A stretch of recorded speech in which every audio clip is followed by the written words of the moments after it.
Story 8. I remember how in former times I and another friend kept company with each other like two almond kernels in one skin.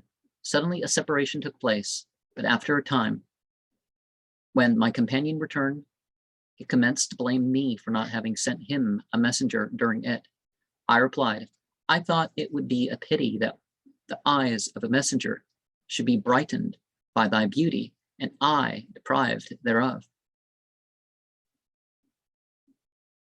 Tell my old friend not to give me advice with the tongue, because even a sword will not compel me to repent.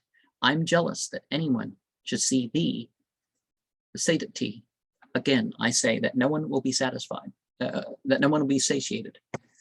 And yeah, don't just try to convince. Just don't try to compel in these ways. You got to address the reward system.